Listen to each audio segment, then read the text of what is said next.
Evolution.org Hardcore 2.0 is coming your way. Episode 154. We're going to talk about best steroid cycles to boost libido and sexual fun by Para Pharma. This is a good one. A lot of people have been requesting this one. So in this one, we're going to go over a lot of different things. Mobster, he's a wealth of knowledge on this. He's been shagging for what, 70 years, Mobster? So he is going to share a lot of his secrets out there.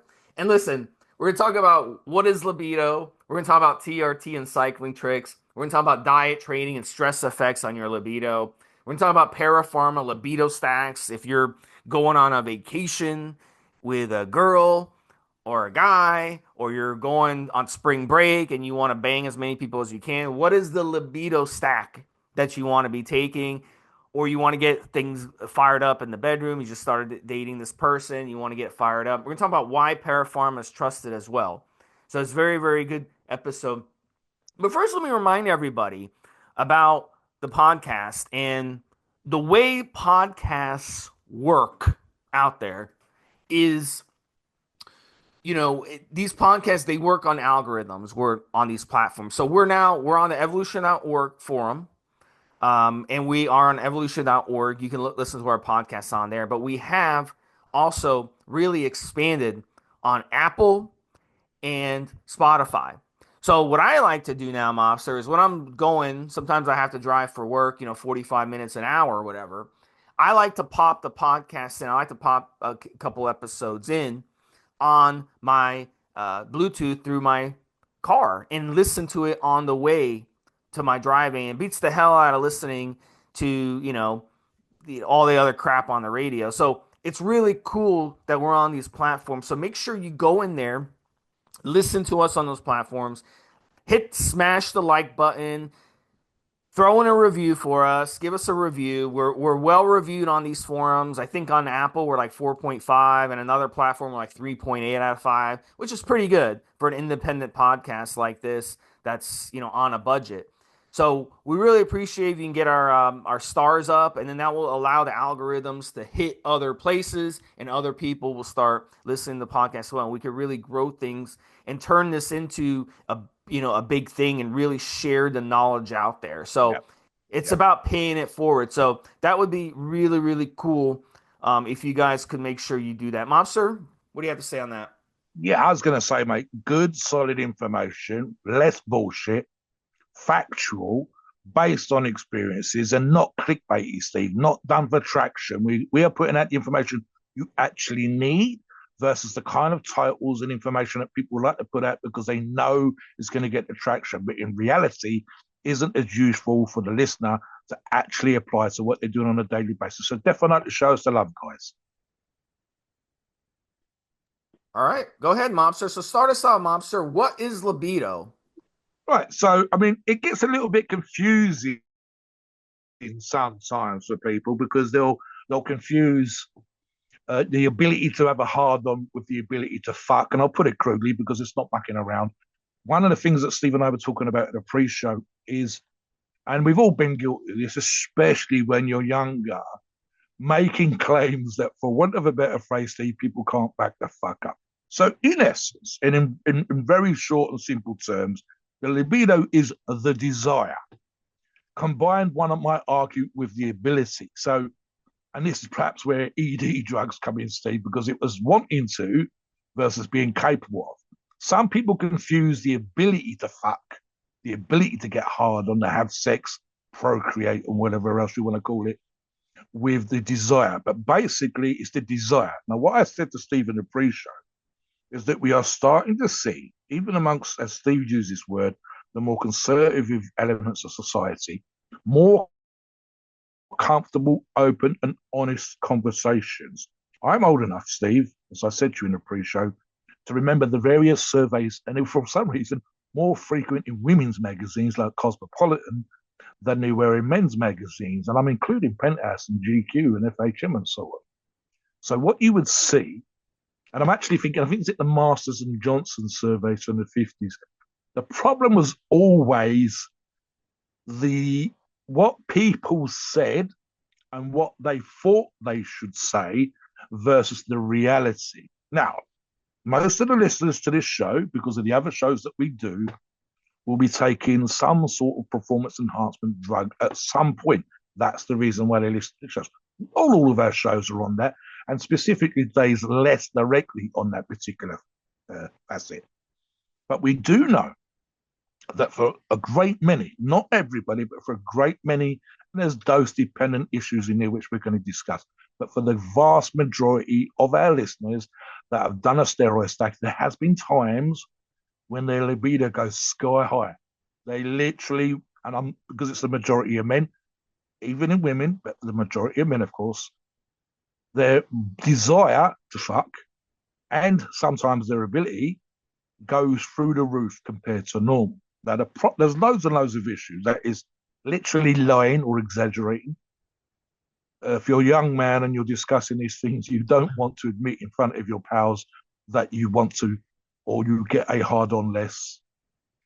The Cosmo articles compared to some of the more scientific surveys would have, and it was always this contradictory thing, Steve, between the claimed frequency of sex or desire to have sex in women versus the claimed frequency or desire to have sex in men, and the numbers never tallied. That's literally impossible. If half the population is man and half the population is woman, then the numbers should tally. They should be close. And it was always, I think, slightly more in men. It's like women were slightly undercutting the number and men were slightly over egging the number. In reality, the frequency has to be the same for the amount of times you're getting sex. The other thing is, of course, Steve, and I say this as an older gentleman, which Steve talks about on other shows, I have the dubious experience of being able to say that at certain times in my life, I would have been, I think the euphemism for when you're a teenager is you get a hard on if the wind changed. You got hard ons when you didn't want to have one. It's literally sort of, why are you doing that? Go to sleep. Sort of looking down at your cock kind of thing. What the fuck? I'm on the bus. I'm looking out the window at shops. What the fuck? Why am I getting a hard on? And then, of course, the variation of frequency. It isn't constant. You are not 100 miles an hour constantly getting hard ons when you're 60. It varies. It can be, and often is, a little bit of a head fuck. And especially, Steve, if you've been on cycle and your libido's gone through the roof, and then you come off cycle, even using testosterone boosting products during and after a cycle for the libido boosting effects, it's still going to be less. And that can be a hard thing for people to get their brains around. And again, this is men and women. I don't care if you're gay, straight, or interested in fucking donkeys. It can be a thing that people struggle with. So what we do with these kind of conversations, and what we're starting to see, even amongst the more conservative, less likely to talk about it, is real talk, real conversations, understanding. Let me give you an example just before I finish on this topic, Steve, and I'll bring you back in. There's something called the honeymoon period, and it's a bit of a fuck insofar as when you first meet your partner, and I'm going to be kind of sort of straightforward and common in this example by saying men and women. That's not the only thing out there, of course, we know it's not. But the percentages of the other variations are much lower. So for the most part, men fucking women and vice versa. When you first hook up, when you first get together, your interest and specifically your libido with that new partner goes through the roof. You are some people, and I've been guilty of this a few times. You're trying to fuck every opportunity that presents itself, and I mean in the car, in the house, in the kitchen. She's fucking doing the washing up. You still think the ass looks great. You're crazy, crazy, crazy, and that comes across physically as well as mentally, chemically, and as well as emotionally. Of course, what can be a bit of a hit is if the person becomes used to your libido being crazy high, they think that's what it's like all the time. And it can be a man and a women thing. It doesn't have to be one side or the other. It can be both of you. And when you calm down, when you kind of almost go back to the actual real normal levels, and let's say that's 2 or 3 times a week for argument's sake, that can be, has he lost his attraction for me? No, this is just back to normal. There's the honeymoon period. I think Steve did a show on this years ago before I was involved, where it wasn't uncommon for people to be fucking having libidos where it was 6 times a day. I think I've done it once, more than that, Steve. Yeah, my old co-host Rick was a big Yeah, like that's the one I'm sex on about. Yeah, addict, yeah, for sure. And yeah, I could definitely see like let me explain this the way things are and I'll kind of put it as this and most of you listening know exactly what I'm talking about. When you're a teenager as a man, you're chasing tail, you know, you're in high school, you're chasing tail, you're trying to get laid.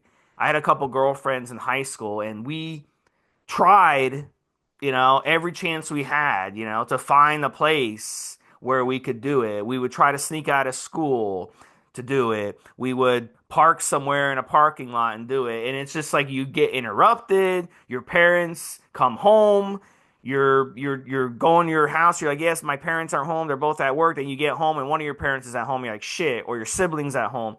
So it's just like you're trying your best to do it and you just can't, you know? It's like a struggle, you know, to find a place. It's like, fuck, you know? So your libido is crazy as a man at that age. That's when your body's going through changes. It's not because your testosterone levels are higher or anything. They do, obviously, they're higher than they were when you were 10 years old or 8 years old. I'm not saying that, but it's not because your testosterone levels are peaking. Your testosterone levels, and a lot of you are going to peak in your 20s, well into your 20s, even in your 30s. Your testosterone levels may peak before they start dropping, but it's more than just testosterone levels. Other things, it's the hormonal changes going into your around in your body. This is also why you develop acne as a teenager as well, a lot of you, because your hormones are changing, they're fluctuating. So that's where you get the libido peak in life. Women, they peak later in life. Their bodies are different. They'll peak more in their 30s when it comes to libido. If you look at the surveys and the studies, women say they'll peak in their 30s. And I've dated plenty of women in their 30s, and I can confirm that. That's when they really start getting into it. So here's the thing. Everybody's gonna be a little different. But, yes, you know, at the end of the day, when you use steroids later in life, and we're going to talk about some of these honeymoon stacks and libido stacks, I could say when I ran my first cycle, okay, I was about 28, 29, I felt like I was a teenager again. I mean, I felt like all I wanted to do was go work out, eat, have sex, and, you know, and sleep. That's basically all I wanted to do. And at the time I was dating about three women around that time, three women, and I would basically cycle them, you know, back and forth, and they didn't know about each other. But we weren't in a monogamous relationship or exclusive relationship with any of them. But they didn't know about each other. I kept it on the down low, but I would cycle the women just to keep a variety, so I didn't get sick of banging the same woman. But yeah, at the end of the day, that's how you feel, because that's what steroids can do. Steroids can make you feel like a teenager again. And but as Mobster said, the more you use steroids, the less effect it's going to have as your mind kind of gets used to it.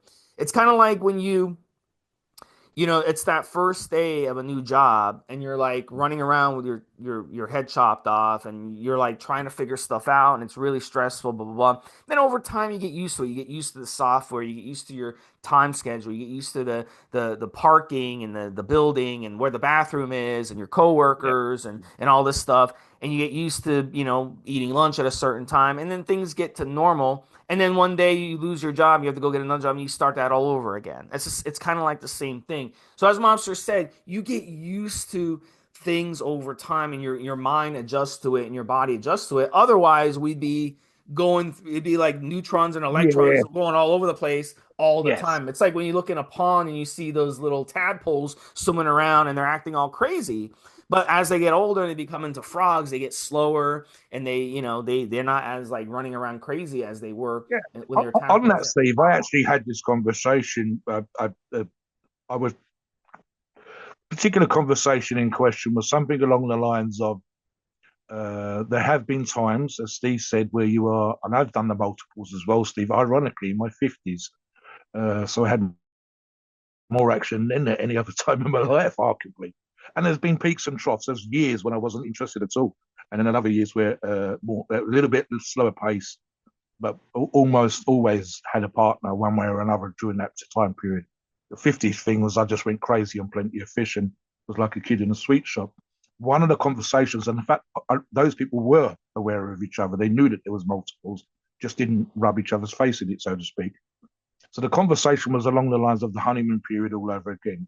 If we were that crazy with the frequency, the reality of the situation is, just to put it in a sort of situation that most people will understand, you'd be fucking in the supermarket.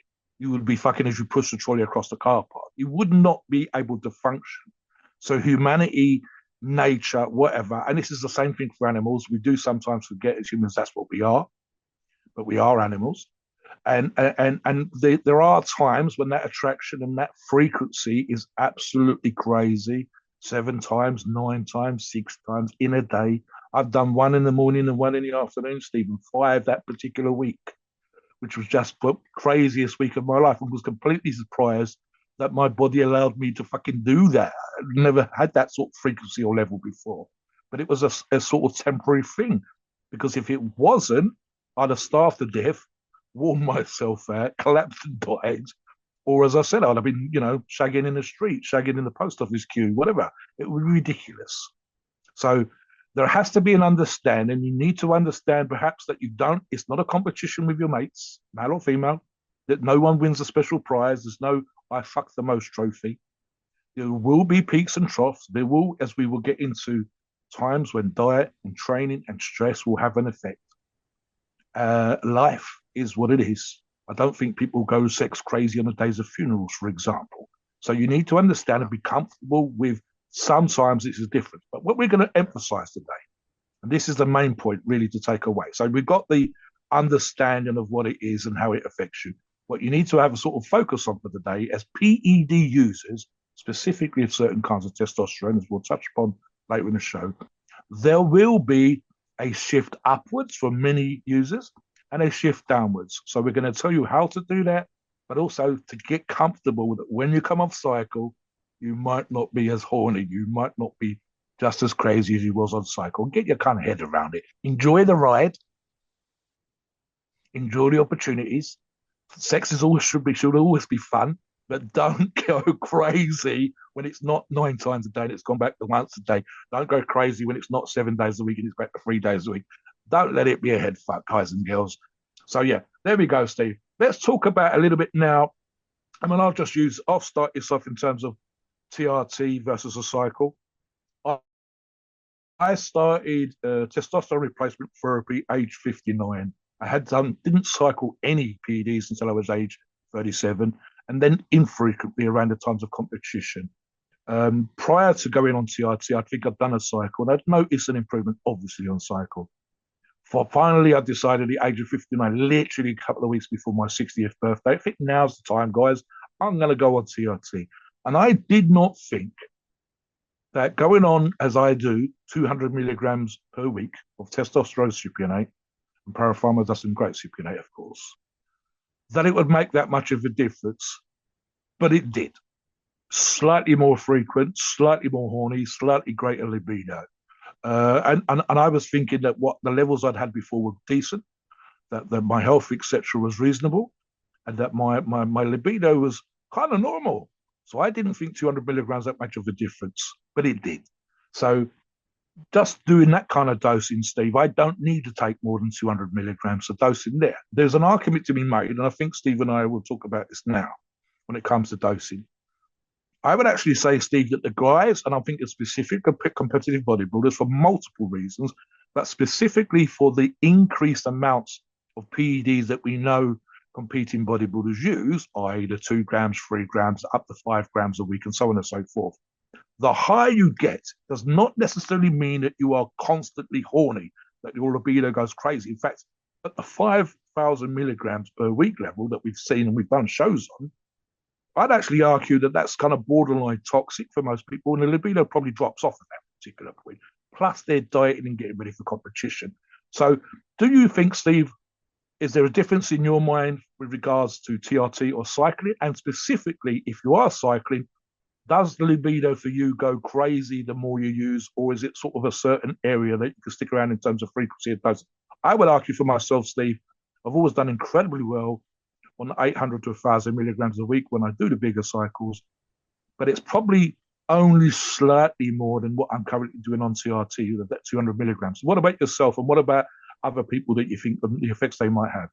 So as I've gotten older now, being in my mid 40s, and I've definitely slowed way down on my steroid usage. My peak of my steroid usage was from about 29 years old to about 36 years old. I'd say 36, 37 years old. And especially right in the middle of that is when I was really going hard. That was when I was at my peak strength, my peak mass, my peak muscle. Now I'm more into the health and aesthetic aspect. So my cycles now are much more different. And we're going to kind of get into how but let me tell you something. I recommend you guys out there and even you gals out there. This would be something that you can, have your wife do. We do have female listeners as well. Whether you're male or female, get your testosterone levels checked. Very, very important because what happens is as you get older, we all know, yes, your testosterone levels do drop, your growth hormone levels do drop. Can it be beneficial for you to go on TRT? That's the question you have to ask yourself. Or is it a situation where, yeah, I can just cycle steroids and that's good enough for me? With the understanding that when I'm on cycle, my libido is going to be higher, which I'm going to explain why in a second. And when I come off, I'm in PCT and my testosterone levels crash, my androgens crash back down to earth, I may have below average libido for a few weeks. Is that going to be suitable for me? A lot of people say, you know what, I don't want to go through that. I don't want to go through the ups and downs. Obviously, if you do a good quality, obviously, if you do a cycle that's reasonable, you don't go too long, and then you do a good quality PCT, Para Pharma has PCT products that you should be using, by the way, the Novadex, the Clomid. You should be using your testosterone boosters as well on PCT to give you a comfortable PCT. And that should keep things more level. But if you're a person who is just running cycles, long cycles, and you're coming off, you're not doing PCT, you're blowing everything off, obviously you're going to have a much more bigger roller coaster where your libido might be really high on cycle and it might drop. Another thing to keep in mind, just because you go on TRT may not fix your libido because there's other factors in play. And in the next segment, we're going to go over diet, training, and stress effects because there are a link between those things and having lower libido as well. So at the end of the day, if you do need TRT, you could do self TRT, right? I believe that's what Mobster is doing, self TRT. He gets his products from Para Pharma. He gets his products from Yeah. the other brands that we talk about, or you can go through a doctor and get a prescription for it. So it really just depends on your insurance. It depends on where you live and all that other stuff. Now, one more thing, and to answer what Mobster originally asked me on this segment, some of you are going to notice greater libido with certain steroids. So you got to keep that in mind. Everybody is going to be different. Some of you are going to get greater libido with dihydrotestosterone steroids, the DHT group of steroids. That would be the Masteron, the Proviron, those groups. Others are going to have much more of a reaction to androgenic compounds. Those are going to be the moderate to higher testosterone, the Dynabol, the Anadrol, even though Anadrol is a DHT as well, it's also androgenic. Tren is the big one. A lot of you are going to go crazy on Tren. For a lot of you, it's going to be one or the other. Okay. So for me personally, it's the androgenic steroids. It's the trend. The trend for me was the relationship killer. The trend for me was the one where I had to date two, three people at the same time because I couldn't, I could not date just one person. You see what I'm saying? So everybody's going to be different. Now, some of you can run like 50 milligrams of the Para Pharma Proviron and you're like, bang, I want to bang all the time. Like Monster said, all day, every day you know? And some of you are going to run Proviron and it's not going to do shit for you with libido. It's not going to make a difference. So it just depends. Everybody's going to be a little different. You have to experiment to see which one works best for you. So that's going to be the trick.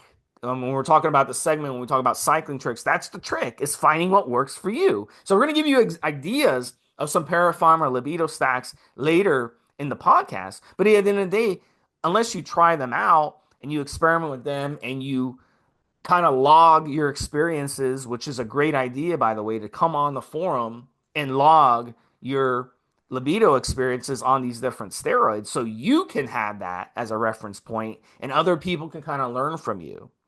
And then you'll have the effect. So for me personally, Mobster, using Proviron doesn't do shit for me when it comes to libido or or anything like that. Trend does though. If I add in some trend to my cycle, it's like boom, libido's crazy. So how are you on that? Are you and some people are a little bit of a both. Some people do good on Proviron and you do good on trend. So some people are both and some people may not be either. So Yeah, everybody's a little just different. I've talked about on other shows my preference of cypionate over enanthate, for example, with testosterone. And I said that when my buddies were raving about the effects of testosterone enanthate on their own strength cycles, I was always like, meh, didn't seem to do anything for me. I've always talked about the cycles that I've enjoyed for bulking up, for strength, etc., etc. There's an element of, and especially because a lot of my earlier cycles around competition training at the beginning of the cycle, where I haven't quite peaked in terms of strength, and it'll be relatively short cycles, I've still got the energy and therefore the desire. Whereas at the end of the training cycle, combined with the PEDs, I should be training flat out. And we're going to get into the effects of stress and training, but specifically in that example, Steve, there was no damn way that I was going to be as horny and my libido was going to be high because I'm pushing my body's ability to recover from training. If I'm going balls out in the gym, I'm not going balls out in other aspects of my life. It's impossible. But just to use the training example, no. What made Steve absolutely shit crazy and was the relationship killer, for me, I always feel slightly toxic. And I've only used training in a very small way once or twice in my life. So for me, that, again, as an example, and I talked about dosing. I recently did a bulk cycle using perfectly solid products, and I pushed it. I allowed myself to be pushed into going slightly higher just to see what happened. So for the last 2 weeks of an 8-week cycle, I went from around 1,050 milligrams to just under 1,600 milligrams total. And this was Susten Deca with some Proviron on a daily basis. And to be honest with you, Steve, the sexual frequency, the libido stayed about the same, but I did not like how I felt pushing it to 1,600 milligrams from the size of the frequency of the injections to just how I felt. But at the same time, I was hitting PBs. So again, I'm pushing my strength to the max. I'm pushing, therefore, my body's ability to recover. The heavier I get, the more likely I am to struggle with, for example, sleep apnea, just rolling over in bed, etc., etc. That's going to be disturbed. And if you're not getting good sleep and you're pushing the PEDs, there's a sort of almost a toxic mix there, sort of thing. So I can see, for example, So you Steve, bring that up I've a got, good you bring up a good trick on that. If you run too much of something, yes, like if I was to run too much trend, what would yes. happen? I I'll my be the body, reverse, Steve. The yeah, my reverse. You body didn't want to. would get so sick that I Yes, wouldn't even be able to have sex or have an erection or anything. So it's counterproductive to run too much of something. So you got to run just the right amount. So that's another yes. trick when you're thinking about these libido stacks is Specifically the reverse. don't Yes. run too much Let and me don't let me run. go, let me touch on that a little bit, Steve, without getting into specifics, because it will vary from individual to individual, and we're definitely not going to get into the receptor science. But I always talk about I used the word before, which is an affinity. That some products work for some people better than the next person, and there are multiple reasons for that. Some of it is receptor uptake and affinity. In other words, you just work better with androgens, like Steve said earlier on. And the other thing is dosing, which I touched upon as well. But there's also elements of where that person is at that particular point. As I say, the idea, for example, me using a small amount of testosterone and I'm not going as hard as I possibly can in the gym, that I would argue that my sense of health, my sense of well-being would be high. But and yet another person, and I'll use myself as an example. Then, if I up the dose or I was pushing it crazy hard in the gym, my sense of well-being should be down. Of course, it should be down. If you overtrain, you're going to sleep less. You might go on a restricted diet. So the variables are enormous. If two buddies did the same stack, but one clubs and goes out late and is chasing towel till 3 o'clock in the morning, Steve, and only getting 4 or 5 hours sleep, even though he's chasing the most arse, even though the opportunity might present itself more often, he's resting less, he's stressing more, he's not getting sleep, he's eating bad, he's eating fast food when he's out and about, versus the buddy who might be getting just as much arse, if not more, because he's more capable, because he's getting better sleep and a better diet. So we're going to touch on those things as well. I mean, the reality of this situation is, I would argue with this, and this is a thought I was having earlier on. And I actually use this analogy with someone at the gym today. When we use steroids of all kinds, but specifically for training, so we're going to say anabolic steroids for the most part, you tend to be using more by a bunch of multiples than your body would naturally produce. And if all things are equal in terms of your health, etc., rest and recovery, and so on and so forth, for the most part, I believe the minimum, and it doesn't actually have to have a specific milligram amount, but the minimum typically is 3 to 5 times what your body would naturally produce on a low dose cycle. I think Steve actually has a number for this. If I was using 500 milligrams a week, Steve, I believe it's running around 2.5 to 3 times the most my body can produce ever. And if we get up into the 1,000, 1,500, 2,000, I believe Dave Clausen's talked about this on one of his shows when he said, sometimes I'm looking at stacks of cycles that people are doing where it's 30 times the body's ability to produce testosterone. And this is at the highest level that's ever been recorded naturally. Now, of course, if all things are equal and you're using 10, 20, 30 times what your body can naturally produce, it's almost a given that it's going to have an effect on your libido. And providing you don't feel toxic, you're well rested and well hydrated, and you're eating clean, etc. If your libido's not through the roof, I would want there'll be something going on. I'd send you to the doctor, because you are literally, like Steve said earlier on, with regards to the fact that you're not having peak testosterone levels when you're a teenager, and yet your ability and desire to fuck is probably as high as it's ever going to be, with the odd occasional exception. I mean, I'll refer to myself again, Steve, when I was talking about getting probably the most arse I've ever had in my life. And this is how the human brain sometimes work, and body chemistry. I doubt very much that my testosterone levels were incredibly high. I wasn't on PEDs at the time. I would argue that for the most part, I think my testosterone levels are somewhere in the mid-range. If the argument is between 300 nanograms a deciliter and the upper end is 900 nanograms, I suspect mine was somewhere around a 400 to 500 nanograms a deciliter. But what the body sometimes does in that situation is opportunity, and it's fresh opportunity, different, to put it crudely, Steve, different arse every day for a very short period of time, surprising myself with more than once of a night, and then send that person home and have a different person over the next night, and the same again. Whereas my libido is nowhere near that kind of level if you average it out and whatever else. So listen, guys, we like to think of our bodies as machines when it comes to drugs. But just as an example here, Steve, when it comes to drug variations, amounts, and so on and so forth, there are guidelines for painkillers that when they give you your doctor gives you a painkiller, most people require, for example, 200 milligrams of ibuprofen, Advil, 3 times a day until the pain goes away, the inflammation goes away. But we will sometimes see doctors looking at you, looking at your body weight, looking at your health, looking at the state of the medical condition that you've got that requires treatment, and vary that, taking for some people down to 100 milligrams 3 times a day, and others 600 milligrams, 3, sometimes even 4 times a day. So there is obviously a variation in libido, and there's obviously a variation in the effects of libido when it comes to using PEDs between one individual and the next. And as I said at the beginning of the show, people lie. They will exaggerate. Very few actual proper surveys have been done in a controlled situation.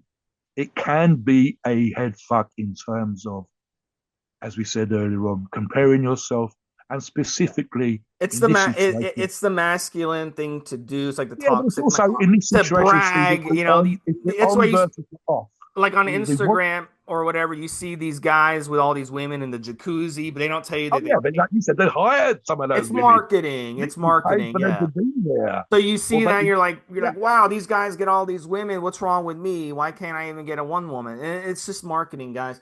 And also it helps too that in Britain it's a penny to bang a prostitute. So that's why you cheap. probably You're just cheap. you could probably still get a blowjob for $20 or $30, Steve, but that'd be So about it. so The Jack the scam in Ripper. Victorian So times. back in 1888, Jack the Ripper. I think you Yeah, probably yeah. guys Jack the have heard. Ripper time. Yeah.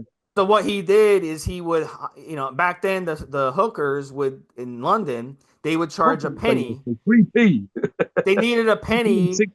Yeah. because they were homeless. So they needed a penny so they could stay like in a motel overnight. So what they would Yeah. do is they prostitute themselves. So that's how Yeah. Jack the Ripper found his victims. And Yeah. then he'd Yeah. Yeah. slice them open. He'd pay him a penny and then he'd slice them open. So that's you guys can look up Jack the Ripper. But yeah, at the end of the day, let's talk about different diet, training, and stress Yeah, let's effects. talk about this now, Let me Steve. Let me start. let me let Yeah. me start this if you All don't right, you mind. start So it. Go ahead. listen, let's go, guys. Right, you absolutely need to. Let's just deal with the stress side first.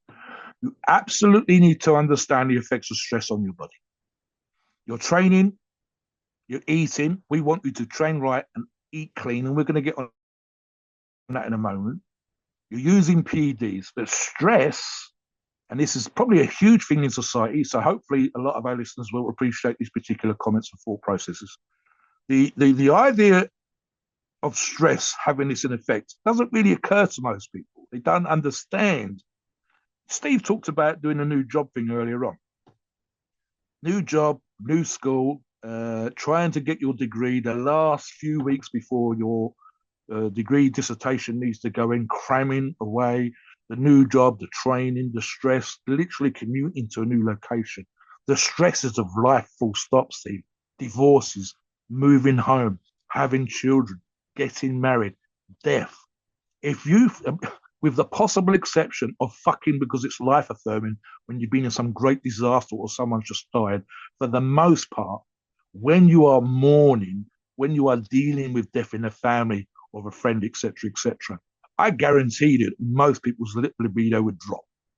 If you are going through divorce, you might want to go outside and get more skirt or get more ass because your husband or your partner, your wife, etc., it is a giant pain in the fucking ass, and you want to see that you're still desirable. But for the most part, the physical process of talking to lawyers and solicitors and dealing with splitting up the house and the money and whatever else is so fucking stressful.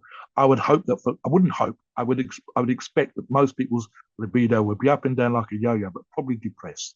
If you're dealing with depression, if you're on certain medications, if you're dealing with illnesses, your libido will be suppressed. It will go down. It's normal. And the only issue, such as it is not allowing that to sort of become a permanent controlling factor of your life. Not staying depressed, not staying pissed off because of the divorce, and so on. But to understand that stress, mental stress, as well as physical stress, but specifically mental stress here, is literally a head fuck. And the idea that your testosterone levels are going to go up, regardless of PED use, or your desire to fuck, your libido, even with PED use, would be somehow higher when you are majorly stressed, would be crazy. Look, if you think, and I'll put this crudely again because it's open and honest and brutal, meth addicts or alcoholics or coke users or other hard narcotic type drugs are getting more arse. Sometimes with coke, especially Steve, you might want to more, but you can't more. And other drugs, there's such a toxic effect on your body. Medication from prescribed by your doctor, specifically certain kinds of blood pressure medication or heart medication, will fuck with your libido because they can be so potent and powerful to treat a medical condition. If you're actually ill, your libido will go down. And just that aspect. Talk a little bit about the effects of a good diet versus a bad diet with libido, Steve. Oh, absolutely. So we know that poor eating habits will do damage in the body. There's different preservatives and additives and garbage that you go and you eat that goes into the body that starts damaging cells and organs. So the stereotype of the guy living in his basement, a parent's basement, eating pizza and drinking beer all day who can't get any erections or libido is absolutely true. You know, you trash your body, you're going to get trash effects. So on the flip side, when there's a flip side of that too, mobster, that people don't realize, and this happens to a lot of people, especially those of you out there who are type A personalities, which many of you are. And this may have happened to you too, mobster. Is when I was a triathlete and I was competing against some of the guys I was competing against. They were the guys who flew out to Hawaii once a year and competed at the big triathlon, worldwide triathlon, where it's basically that is the top competition, and they would get an expensive bike and drop it off with the airline and have it shipped over there, and it was crazy the amount of money and time you'd have to put into training for something like that. We're talking 2 hours a day, 5 or 6 times a week. But more importantly, you had no time for your wife or your family. So there is such thing as being as overtraining as well, and the same thing can apply to weight training. You expel all your baby batter in the gym or on the track or in the or swimming or bicycling or whatever. You got nothing left. You got nothing left at the end of that. So your libido basically goes away because you're expelling all that energy and all that rage in your exercise, and you're overdoing it to the point where you come home from your training and your wife is like, yeah, I want some dick, and you're like, I'm sorry honey, I'm too tired, I gotta go take a shower and go to bed. I gotta get my 9 10 hours of sleep. I mean, so I've seen relationships ruined, I've seen marriages ruined because of it. So it doesn't just work one way, it also works the other when it comes to our lifestyles. You want to touch it Oh, yeah, down, Mobster? I know we're just moving to on. interrupt, Steve. I mean, the opposite is true, right? I mean, again, I'll refer to myself because it's the easiest example. The arse I was getting in my 50s, I weighed 40 pounds less than I do now. So I'm somewhere between 280 and 290 pounds. I'm quite tall. I certainly wasn't lying on my plenty of fish profiles. And I came across in the way that those women, I think, expected me to come across in terms of being tall and manly and shit. And again, wasn't using PEDs at that particular point. I think the confidence, the way that I carried myself, and my ability vis-a-vis this podcast to be able to hold a conversation was quite good. And I was trained. Some of them became aware that I competed or had competed. Some of them became aware that I had something to talk about in terms of having world records or whatever else. So that made me a little bit different from the average Joe. And that level of confidence, the way that I stood, the, you know, arrogant A-type personality, arguably, etc., was to some people, not to every person, of course, attractive. So there's a balance. And if you think I was competing then, I actually did, and arguably won a big name British competition. I remember sending a picture of the trophy to 4 different women, which is a bit daft, but there you go. Apart from that, I wasn't competing. So I was far more likely to be balanced, not quite so driven, more likely to have time to be outgoing and to have these conversations and be involved, and more time to date, etc., versus being driven, trying to fucking kill it in the gym, kill it in my career, kill it at college, or whatever else. And so the ability, the sort of level of attractiveness comes with that, looking a certain particular way that was appealing to some people, and being confident and being able to hold a conversation and not sort of reticent in that particular regards was to a certain percentage of those women quite attractive. Equally, had I been, and I have had this in earlier jobs, etc., where I was very focused on the job, a stickler for the rules in those days, uh, driven to train and compete, etc., I was getting less arse. It's as simple as that. So you again, it's that understanding, guys and girls, that when you're on cycle, there is a sweet point. There's a sweet spot in there. The right amount to feel horny and have a crazy libido, or certainly, shall we say, a healthy libido. It's probably easier to deal with versus being driven, being focused. Such, for example, Steve. I mean, one of the notes I made while Steve was talking would be body fat. The effects on your body in terms of your testosterone levels and your libido is combined with high levels of body fat, means it's more likely to be estrogen issues versus high levels of androgens and testosterone in your body. Your body's ability to deal with those chemicals and improve your libido and even stupid stuff like just how physically attractive you are. I would argue, Steve, and I'll use your triathlon example. If these guys wasn't doing the absolute crazy balls out world class stuff that they were doing, and they would probably be the healthiest motherfuckers you know. And if they had the time, they would have got arse. They should be attractive. They should glow with health, etc., etc., versus being driven and obsessed and underweight. So let's move on, Steve, and talk about stacks and products that we would use from Para Pharma to boost our libido. Yeah, so Para Pharma has you covered. As I said earlier in the podcast, they have everything. They have your PCT products, they have your on-cycle ancillaries, and they have your steroids to use. It's very, very important to keep in mind that some of the milder steroids, the Primo, the Equipoise, the Anavar, the T-Bol, they're not going to improve your libido very much. But if you stack them with a more androgenic cycle, a lot of you will still be okay. But I've used Primo, like my Primo cycle, my libido actually dropped using Primo. My erections dropped using Primo, even though it's a DHT, because it's so fucking mild. And I think also one of the reasons it dropped at the time, although I did not get blood work at the time, because it was probably my third cycle, I think.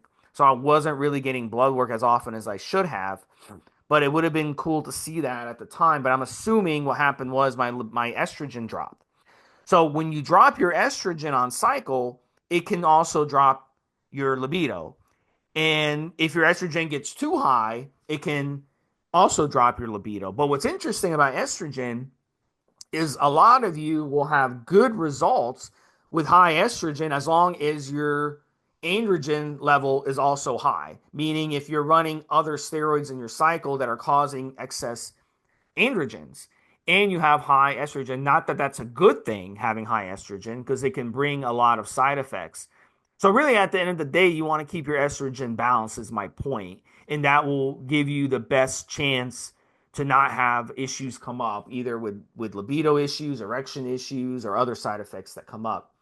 So I like to separate them in two different groups, mobsters. So when it comes to parapharma libido stacks, I talked about earlier, you have the DHT steroids. And some of the good DHT steroids that you can add to your cycles or run, and a lot of people will just run Proviron, for example, and they'll have a boost in libido. So Proviron would be the perfect one. And you can use Proviron to add to a cycle or use it by itself or whatever, and you may notice a boost in libido. And a lot of people do report that. We have a lot of guys on the forum. If you look at their logs, they always include Proviron for that reason. It also has other benefits like binding the SHBG and freeing up a lot of more testosterone, free testosterone. So 50 milligrams of Proviron would work really good as a DHT. Masteron is also another one. And Masteron is sort of like Proviron structurally, except it's an injectable. And Parapharma has both propionate, which is a shorter ester Masteron, and an enanthate, which is longer ester Masteron. And if you're a good reactor to DHT steroids, you can add either one of these to your existing cycle, and you'll notice a boost in libido. Androgenic steroids. I talked about Tren earlier. If you're a good responder to androgenic steroids when it comes to libido, like I am, you'll get absolutely crazy libido on Tren. The most libido I ever got in my life was stacking Trenbolone, testosterone, and Caber. And you can find all of those from Parapharma. And the way I did it was I did the Tren at 350 milligrams a week. I did the testosterone at about 250 milligrams a week. And I did the Caber, I'd say 1 milligram split 3 times a week. And my goodness, my libido was insane. My erections were insane. It was just, you know, you're like a stray 2-year-old dog who lives on a street and is loose with about 10 different female dogs running around loose on the street. That's how you're going to feel on that stack. So that was the absolutely number one androgenic effect stack that I experienced when it came to libido. So you might want to try that at some point, but Tren isn't one you want to jump into. Tren is one that you want to kind of lead into as you gain experience with steroids. Another one I had a really good libido mobster, and you're gonna like this one, and I'm probably gonna steal your idea, was using Deca. And I want you to talk about this as well, because a lot of people think, oh my God, DECA kills your erections, they kill your libido, blah, blah, blah. That's not what happened with me. DECA actually, on a DECA cycle, I had incredible libido and Mm, incredible erections on DECA. So some of you are going to react really well to DECA. And I think one of the reasons why some of yeah, you react, including me, react well to DECA, and I think you react well to DECA, yes, I Mobster, do. Yeah, it's because yeah, DECA is like using testosterone, but without the negative side effects of the androgenic effects and the estrogenic effects. So it's sort of interesting the way the synergy works in the body, especially if you're stacking testosterone with it and you yes. stack proviron with it. It's almost like the perfect synergy if you Do stack you know what those. I think? Do you know what I think it is, Steve? I think sometimes, and we've had this come up on the forums where the guys have got the ratios wrong. Steve talks about estrogen and androgens, and I think sometimes what happens is guys will read about the masculinizing effects of certain androgens, and we've even had what's the opposite, guys, Steve, where we've seen people try to kill or crush their estrogen, thinking that this is some kind of going to add tons of muscle, etc. And in reality, they're upsetting the balance. There's a ratio of estrogen to testosterone in men. There's a ratio of estrogen to testosterone in women. There's an argument to be made here, specifically when we're focused on the libido, of having that balance still in place, regardless of the fact that you're using PEDs. So, in other words, that ratio of my favorite bulking stack, as many regular listeners will know and new listeners might appreciate, has always been sustanon, which is multiple esters of testosterone, of course, and DECA. And I've never had DECA dick. My frequency on that stack was about the same as normal. I wasn't dating at a particular time when I first used Sustanon and DECA as a bulking stack. Back in the day when I was still living in Gloucester, I think my frequency stayed the same. So the ratios for me are very, very close to 50-50. I mean, it's slightly more of one than the other when I was especially back in the day using that particular stack. When you throw that ratio out is when you might experience issues. You might have a period of being Superman because your androgens are relatively high. But again, the body kind of winds you back chemically and hormonally and settles back down. And I think sometimes, again, it's using certain PEDs when your body fat's too high. So again, there might be estrogen issues in it, etc. So it's that ratio, Steve.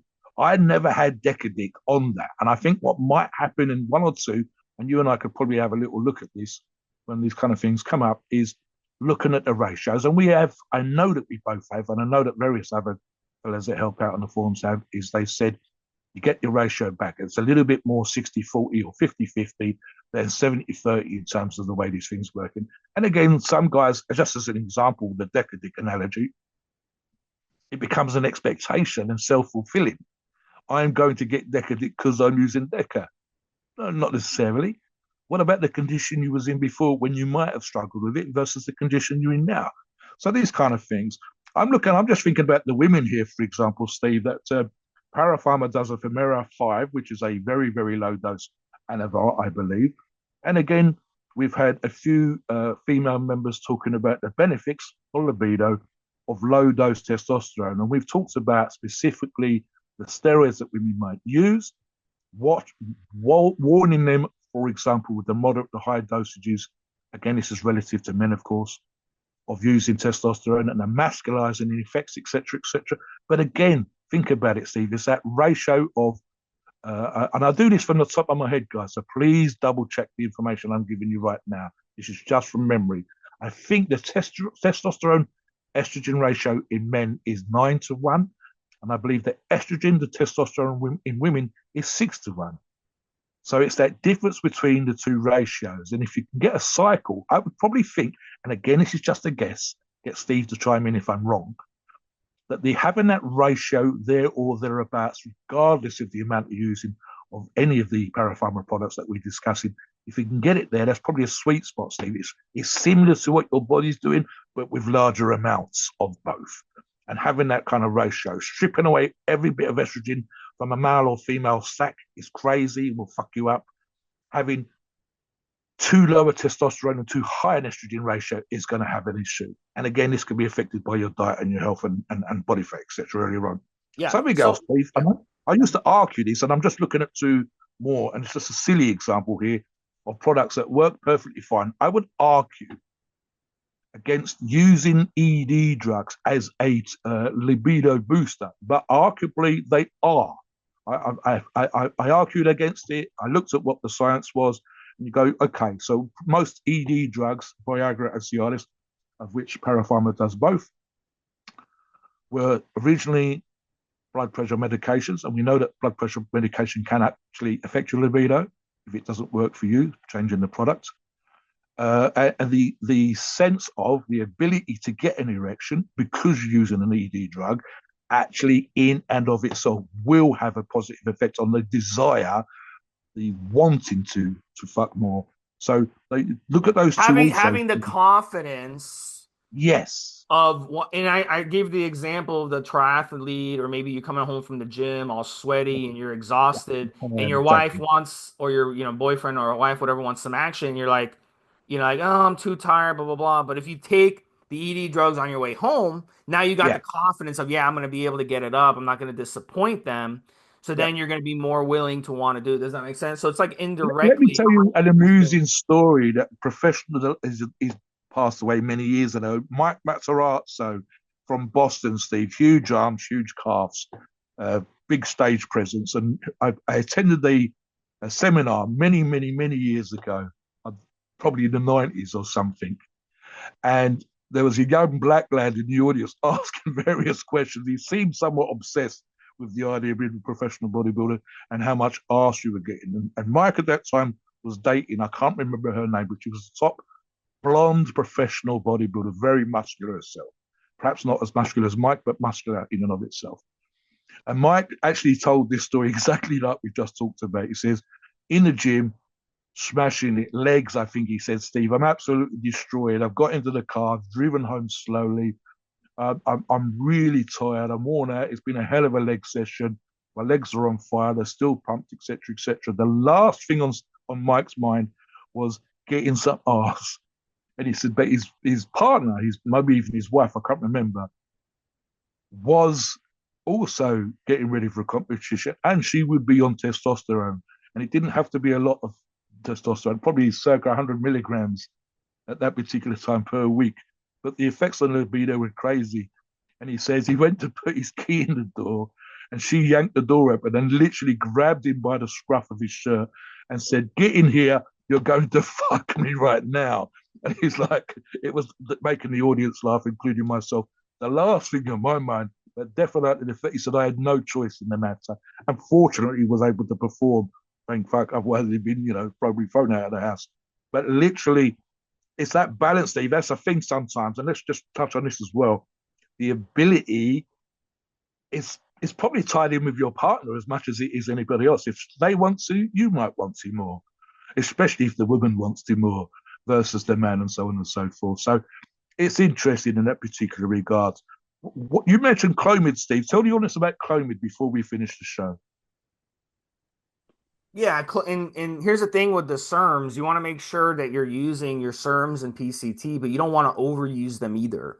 We see a lot of people make the mistake with Clomid or with Novodex. They run too much. There's some really dumb PCT plans that I see out there, and people are overdosing on these. And when you overdose on SERMs, it's again, like I said earlier, too much of something is bad too. So you don't want to overdose on these serums. They will work just as well running them at a correct dose. So I would never run more than 25 milligrams of Clomid or more than 10 milligrams of Novodex even.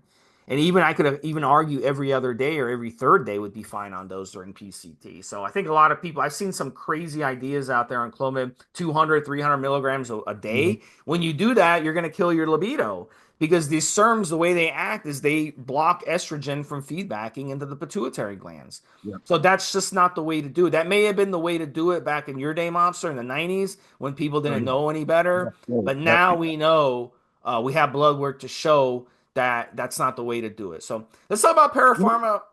Yeah. We have to Yeah, understand with chemical and hormonal animals.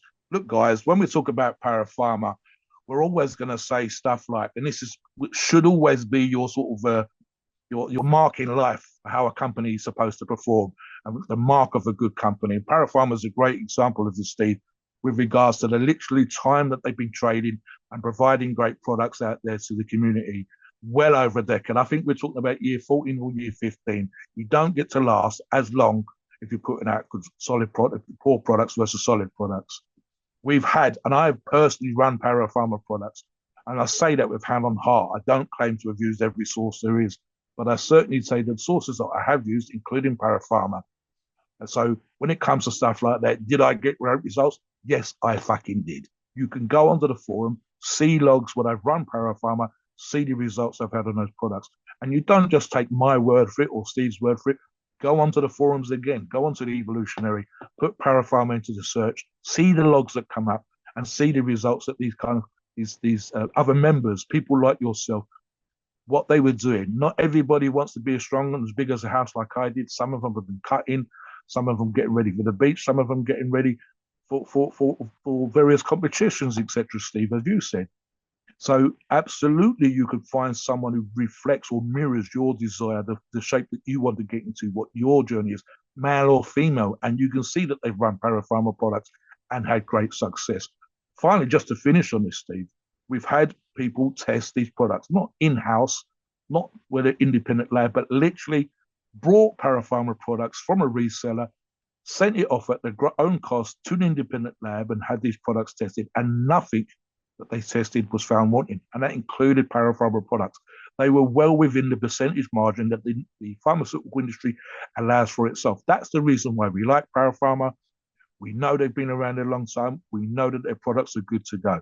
And that's the reason why we're able to talk today. When it comes to libido boosting, we know personally that we've used these products and the positive effects they've had on our libido when we've used their products. So have a think about that, get some thoughts, talk about libido in the comments, let us know your thoughts on this show. Definitely give us a follow, show us the love, show us the subscriptions to help the algorithm so we can continue to put out more great information for you.